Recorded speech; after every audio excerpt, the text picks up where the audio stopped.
குர்ஆன்ல ஒரு சம்பவம் வருகிறது.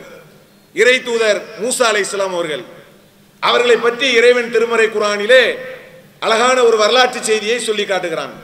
சமுதாயத்தில் கிணற்றிலே தண்ணி எடுத்து கொண்டிருக்கிறார்கள், பெண்கள் எடுத்து கொண்டிருக்கிறார்கள். மூசா அலைஹிஸ்ஸலாம் என்ன செய்றாங்க? ஓரமா நிற்கிறாங்க. பெண்களுக்கு தண்ணீரை இறைக்க முடியல, அப்படி கொஞ்சம் ஓரமா நிற்கிறாங்க.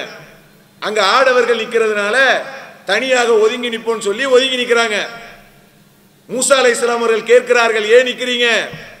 எங்களுக்கு உதவி வேண்டும், தண்ணீர் எடுத்து தர ஆள் வேண்டும் என்ற ஒரு கோரிக்கையை வைத்த உடனே மூசா அலைஹிஸ்ஸலாம் அந்த பெண்களுக்கு உதவியதாக திருமறை குர்ஆன் சொல்லி காட்டுகிறது.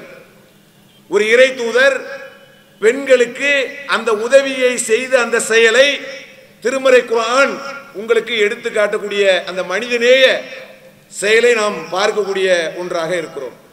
குர்ஆனுடைய போதனையாக இருக்கட்டும், இஸ்லாத்தினுடைய போதனையாக இருக்கட்டும், அனைத்து போதனைகளும் மனிதநேயமான போதனைகளைத்தான் நீங்கள் பார்க்க முடியும்.